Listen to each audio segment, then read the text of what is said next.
I have a lot of like Kenyan locals. They try to say I want to go get the American dollar. I want to go to the West to get that Western dollar, but the Western cost of living is going to equal out to the Western dollar. So, Can you start by introducing yourself? Maybe tell us about where you're from and what you do. all right, my name is Christian Choice. I'm I'm from the United States of America, Tennessee. I moved to California, and now I'm back into Tennessee. Um, right now, some of the things that I'm doing is wholesaling. So I sell plots of land, I sell distressed properties, and I'm also an operations manager at Amazon. What brought me to Kenya is just wanting to see the world. A lot of crazy things or things that I thought was weird were going on in America, and I just didn't think that the whole world were like that. And so I made an initiative to just get out and travel and see the world and just see for myself, basically. Like, what was your impression like before coming here? My impressions before coming here. Yeah, impression of Africa, maybe Kenya. Well, the impressions of Africa, well, you had the dirt roads and the mud houses in your mind, but I knew it wasn't that, and so that's another reason why I wanted to come out here. But when I first got out here, the infrastructure was good. You had paved roads, you got nice restaurants. The ambience in the restaurants were good. It definitely exceeded my expectations. So, like, have you been to maybe the countryside side of Kenya? I've been to the countryside of Kenya, and it's definitely an experience that everybody should see. A lot of problems that you think you might have in the world. If you come to these places, I feel like those problems that you do have, you'll get a better, what's the word I'm looking for?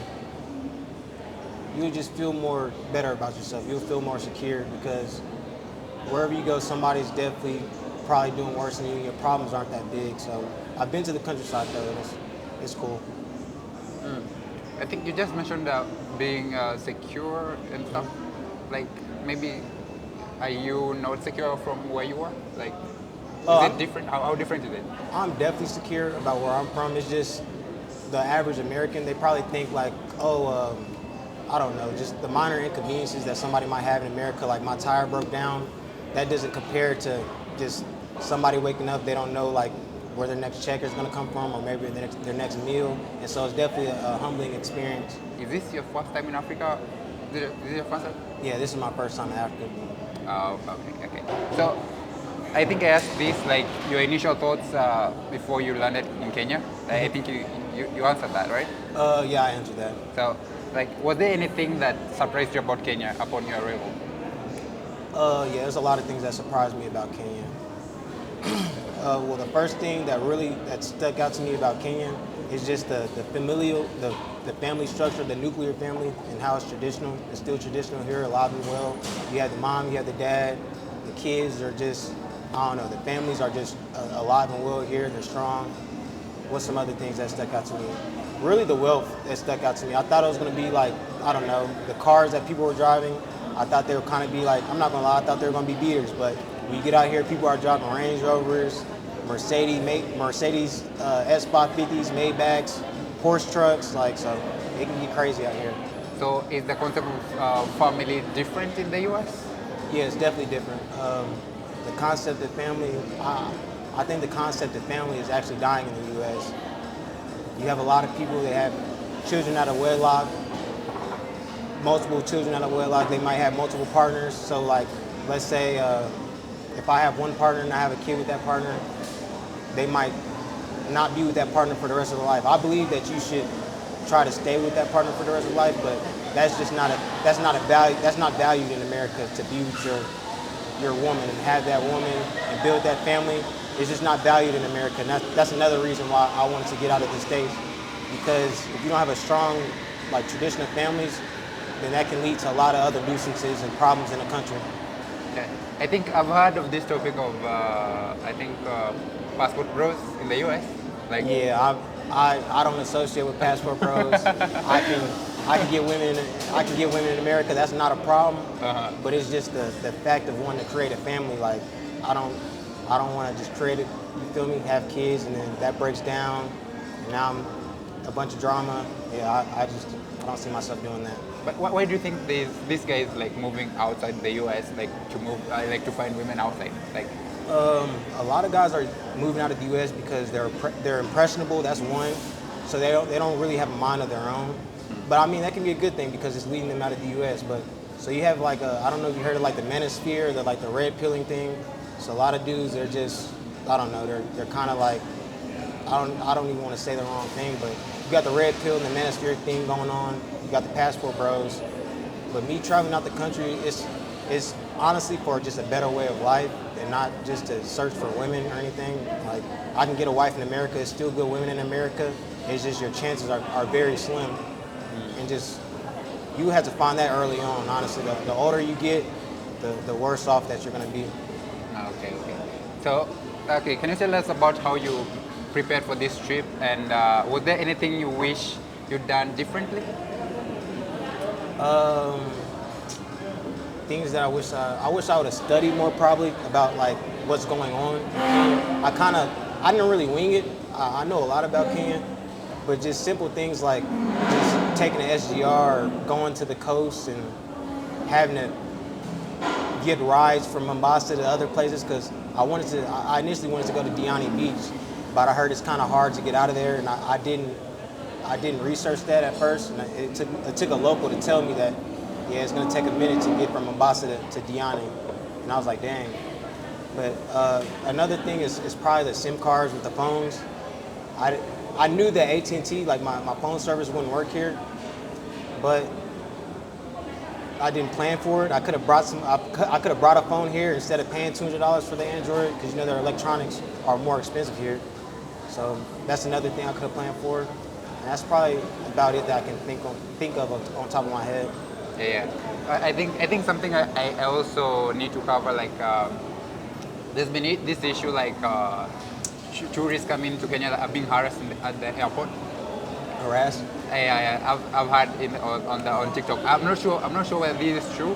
So I want to ask you like, did you experience that thing like the harassment when I coming? definitely experienced the harassment, and I wouldn't say it's as bad as the U.S., but it's as bad as the U.S. Like in the U.S., I live in California, so the homeless population is huge. So you got homeless people that will definitely come up to you and ask you for money, but they'll kind of like sit there and leave it at that. Out here, they might follow you for a little bit. You might have to kind of get aggressive and be like, yo, I don't got anything for you. I still get back. I don't try to be mean, but and then it's just that's probably it. They'll probably just follow you. That's probably the only downfall about that. Is there like one thing about the Kenyan culture that stands out to you the most? Yeah, it's definitely something that stands out to me because it's kind of like I've only like driving past the countryside. I've did it multiple times, but when you're driving past and you're seeing people work on motorcycles, you're seeing people wash cars, they really do it with like a pride. Like they're not doing it half. I don't know if I can cuss, but they're not doing it half ASS, and they're really waking up every day and doing everything with pride. And when you get here and you hear the wages, you know that they're not doing it for like an American minimum wage.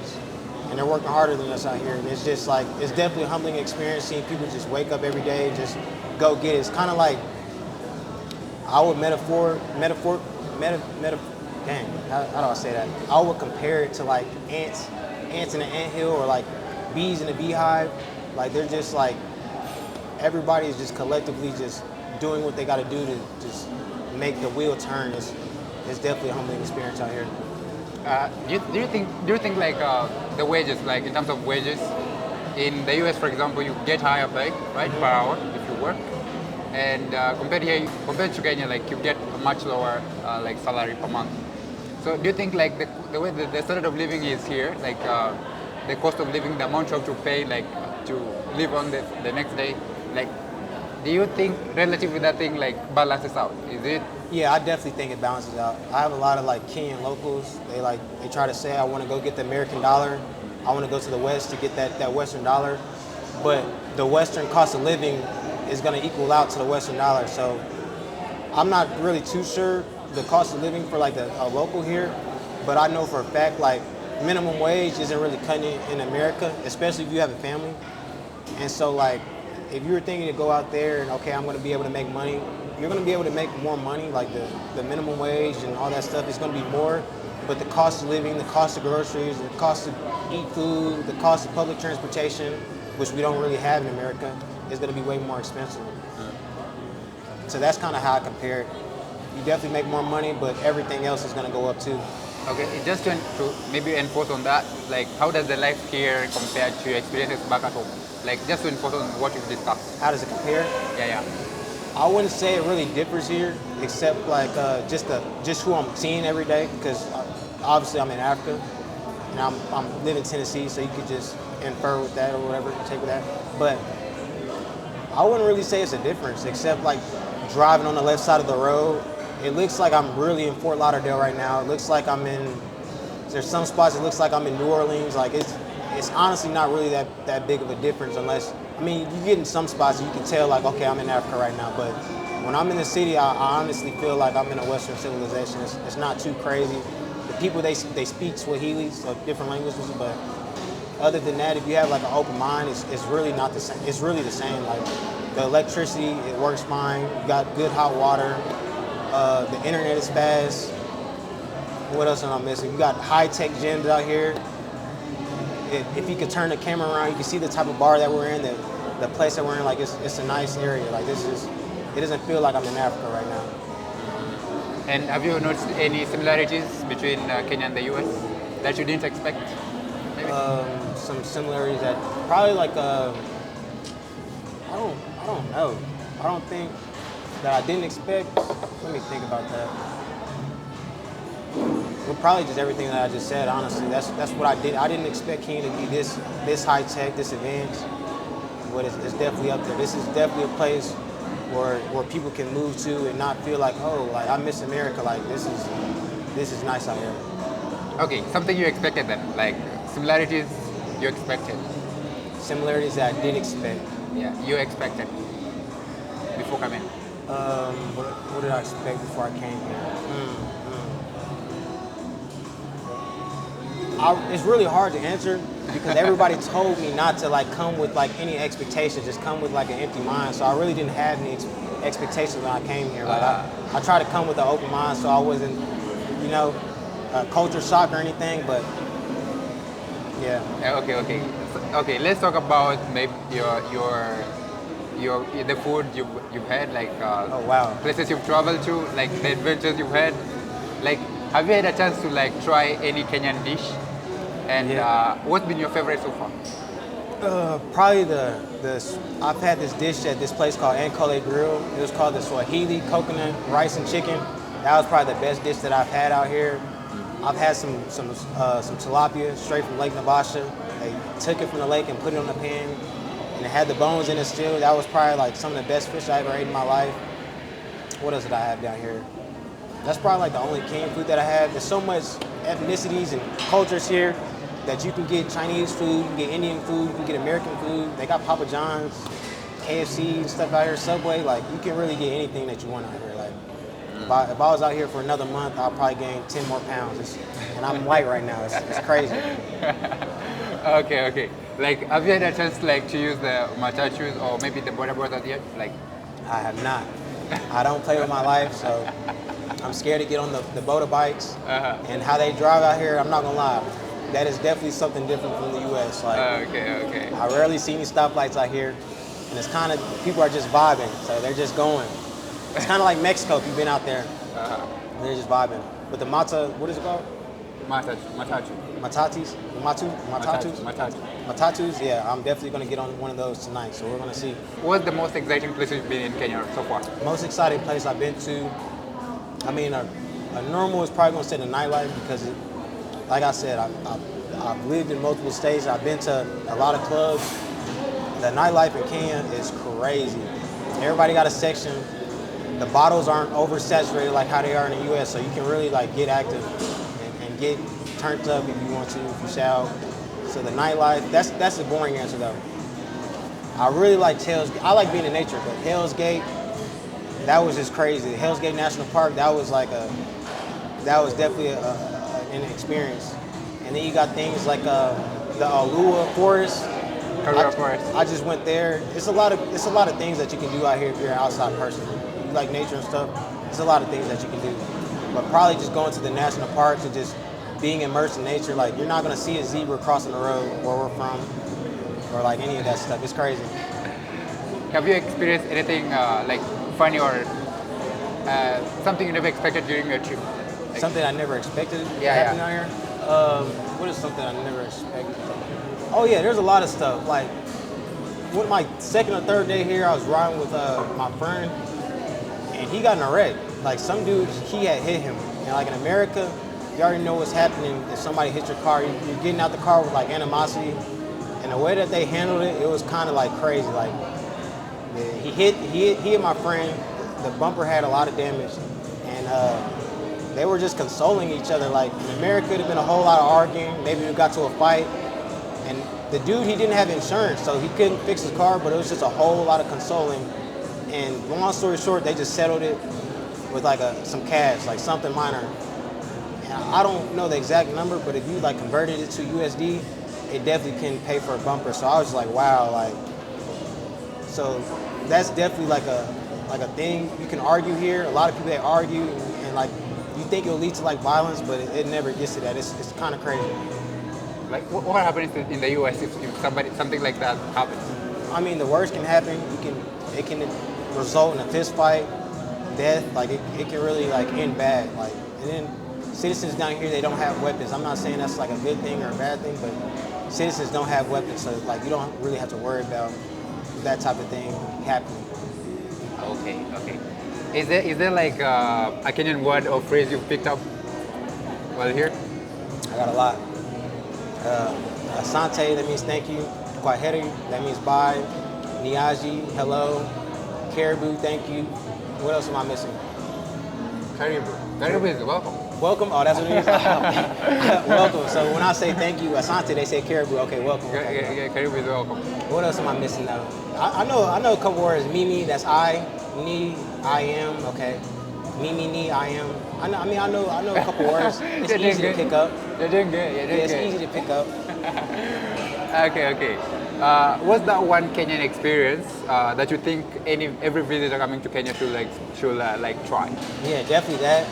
Going to the national parks, being immersed in nature. Because a lot of us that we don't like doing that. It's very like tiring too. So like you got to be in shape to do those types of things. What's another thing? Getting on the motorbikes, things like that. Because a lot of those things it's unique to places like here. You don't really see that in other places. So yeah, I'll just say that. How has visiting Kenya changed you or maybe shaped you as a person? Your perspective as a traveler? It definitely gives you, like I was reiterating back to earlier, it definitely gives you a why. Just seeing everybody going hard, working with such pride when you know like they're not making $1 million or they're not making $100 that day. So just seeing everybody work hard, knowing that I'm able to go back to America where everybody wants to go, so they can work just as hard. Like, it's definitely a humbling experience. Like, it makes me want to go back and work even harder because I don't have an excuse. It's people that's all over the world that wants to be in my shoes. So for me to wake up and not want to do anything or feel like I'm lazy, it's kind of doing myself a disservice. Okay. So if you are to take something from Kenya right now, when you're going back to your days, what would it be? That thing you would take back. Take something for Kenya and bring it back to the U.S. From the Kenyan culture, if you would take something back. Probably just my mindset, like while I'm here, and probably my mindset. Because if I change myself and have this type of mindset in America, it can make things a better place, and it can de-escalate a lot of situations. Because out here, you can step on shoes, you can bump shoulders with people because it is the New York of Africa, and it's not like what's wrong with that guy? Like, is he okay? Like, you can literally just have minor inconveniences, and that would be the end of it. It's not anything bigger. So that's definitely something I can bring back to Kenya is my mindset and the way that people just act out here. I remember watching a video there's an American guy who came, a black American guy. Mm-hmm. There's this YouTube video I was watching. He was saying he felt like he wasn't treated like a fellow black person here in Kenya. He felt alienated, something like that. Alienated, he felt a bit isolated, basically. Isolated, yeah. Stuff like that. Have you felt the same? I mean, I don't.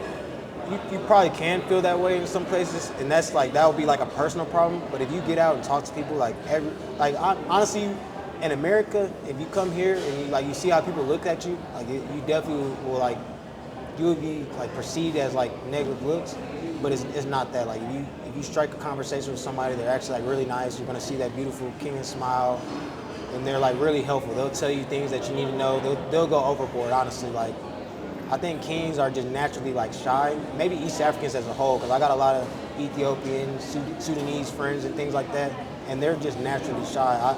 I think like once you break that barrier, you honestly got a good friend. I definitely don't feel alienated here. I honestly feel at home. Like these are my aunties, my uncles, my cousins, and everything. Like everybody is friendly out here. But if I heard him say that, I definitely can see where he's coming from. But he probably was just a to himself type of person. Like once you get out there, it gets way better. Okay. What do you think? I think we've covered this part, but I'll ask anyway. Like the unique part. Like what makes like Kenya different from any other country? Maybe in Africa. Like what makes it unique? I haven't been to any other country in Africa, so I really wouldn't know. But just having a lot of friends from different ethnicities from Africa and America, I would say the number one difference is I really can't tell what a Kenyan looks like. Honestly, I might be playing like joking when I say that. I really can't tell. Like they don't got a distinct look. I mean, that's probably like the only thing. Honestly, like I'm trying to think. What is something? Can you repeat the question again? Like what do you think makes Kenya unique? Like What from makes Kenya unique? yeah, What makes Kenya unique? compared to maybe other parts of the world, not just Africa. What makes Kenya unique? Yeah, I mean, yeah. there's a lot of things that make Kenya unique. Definitely just how nice the people are. Like these are all like they're all black people at the end of the day, and they're just so nice. Like it's honestly crazy. Just you don't Yeah. think that you can just go up to people and just talk and just be as friendly as this, but everybody's nice. They'll invite you to like their hometown if they got to. Like everybody's really welcoming down here. Just everybody being friendly. That's probably like the most unique thing. I haven't seen anybody that just was like just standoffish and just try to give me the cold shoulder. Everybody's like really welcoming down here. And that could be because I'm American, but I don't know. Everybody they're really friendly though.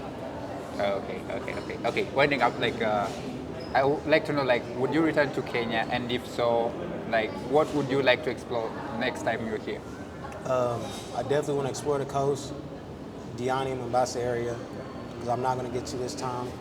I want to experience the village life, like going up north, like Nairobi. Is that what it's called? Nairobi? What? Nairobi. Nyeri. Village life. Yeah, I want to go experience like those types of cities and things like that, and then just get the 3-country passport: Uganda, Tanzania, and Kenya, because I want to go see those places too. But yeah, just honestly, just getting more immersed with the locals and just seeing things like that. Because once you get here, your money does go far. So you're kind of like in the high end areas, but Kenya has a lot much more to offer. And yeah, I definitely want to see different aspects of life. So, what advice would you give someone in the US, like considering a trip in Kenya? Man, come like get out of here, get here, like get here ASAP. Like it's no reason why Americans period should still be scared. Like you have Europeans here, you have Arabs here, you have Chinese here, and they're all here in like huge. You have everybody here except Black Americans in big numbers. Like there's no reason why Americans period shouldn't want to come down here. Like the vibe is immaculate down here. You definitely want to come. Okay, just winding up, like, how will you share your experience in Kenya with your friends and family, maybe once you're back home? Well, I was already talking people's head off before I came down here, so I'm not gonna talk their head off once I get back. I've been blogging since I've been down here, so I'm just gonna post my videos, and whoever wants to come out here, just come. Like I'm done talking people's heads off. Honestly, I'm gonna start gatekeeping Kenya. 'Cause it's not like I can anyways. Everybody's already here. Okay. Maybe for somebody, you said you've been documenting your stay here in Kenya. So like maybe a place where somebody can follow your journey here in Kenya. You guys can follow my YouTube at BTC twice, and that's BTC like Bitcoin, and then C twice, but it's just one C. And then my IG is not C twice, and yeah, that's probably all the socials that I'm on right now. Okay, awesome. Thank you so much, man. Thank you so much. Appreciate it. Yeah, that was like my first one.